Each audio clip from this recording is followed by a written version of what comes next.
ఒక విషయం గురించి మనం నిద్ర గురించి తెలుసుకుందాం.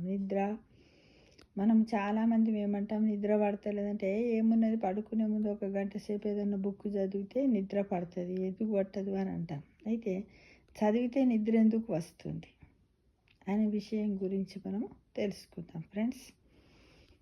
ఏంటిదంటే, చదువుదామని చాలామంది బుక్ ఓపెన్ చేసి చాలామంది కొద్దిసేపటికే నిద్ర వస్తూ ఉంటుంది. ముఖ్యంగా మనము స్టూడెంట్స్గా ఉన్నప్పుడు కూడా అంతే. పుస్తకం చేతిలో పట్టుకోగానే రాత్రి అని కాకుండా బుక్ పట్టుకుంటే పొద్దున 6 గంటలకు పట్టుకో.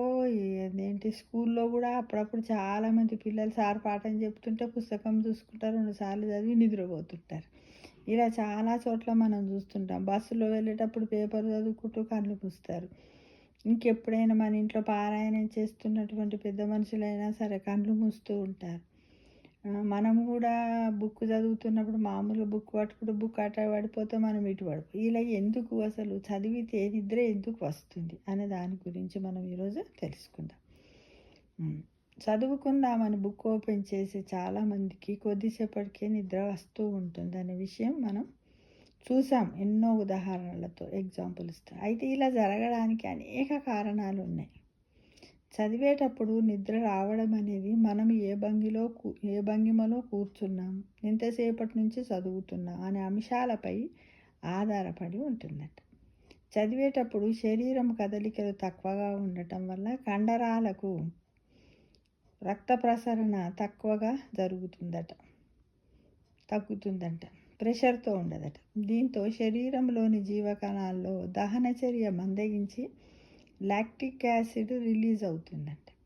అయితే మనం పీల్చుకునే ఆక్సిజన్ను ఎక్కువ మొత్తంలో ఈ యాసిడ్ ఉపయోగించుకుంటుందట. తద్వారా రక్తానికి కావలసినంత ఆక్సిజన్ అందదట. అలా ఆక్సిజన్ తక్కువగా ఉన్న రక్తం మెదడులోకి ప్రవహించడం వల్ల కాస్త మత్తుగా అనిపిస్తుందట. అందుకే మనకు నిద్ర వస్తున్నట్టు ఫీలింగ్ కలుగుతుందన్నమాట. కాబట్టి ఏకాగ్రతతో చదవాలనుకున్నప్పుడు ఒకే భంగిమలో కాకుండా అప్పుడప్పుడు అటు ఇటు కదలాలి. మధ్య మధ్యలో లేచుకుంటూ తిరుక్కుంటూ గ్యాప్ ఇవ్వాలి, మంచినీళ్ళు తాగాలి.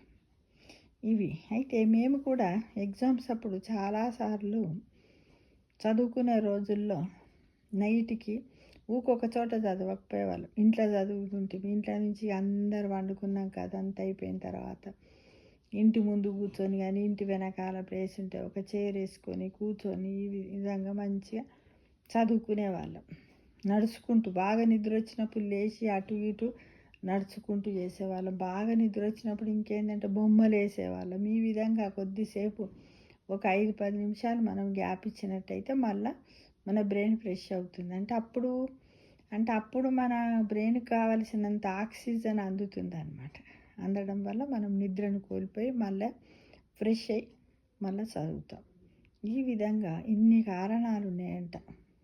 అందుకోసము పందుకే అంటాం కదా, పడుకునే ముందు ఒక గంట మనం పండుకొని పుస్తకం చదువుతుంటే బుక్ ఇటు పడిపోతాం, మనం అటు పడిపోతాం. ఇది చాలామంది కూడా రియల్గా కూడా గమనించినటువంటి విషయమే ఫ్రెండ్స్. కాబట్టి అందరం కూడా మనము ఇలాంటి విషయాలు చాలా తెలుసుకొని జీకే రూపంలో మనం పెట్టాలి. ఎంతో ఉంది తెలియని విషయాలు చాలా. కాబట్టి జ్ఞానాన్ని నలుగురికి పంచితే పెరుగుతుంది, ధనాన్ని నలుగురికి పంచితే తరుగుతుంది. కాబట్టి మనం ఏం చేద్దాం, జ్ఞానాన్ని నలుగురికి పంచుదాం. ఆ నలుగురు ఇంకో నలుగురు అంటే ఇంతింతై వటుడింతై అన్నట్టు ఒక పెద్ద చైన్ రూపంలో జ్ఞానం అంతటా అందరికీ చెందుతుంది, అందరు సంపాదించుకుంటారు. దానివల్ల మనకు సంతోషం కలుగుతుంది ఫ్రెండ్స్. ఓకేనా? Thank you.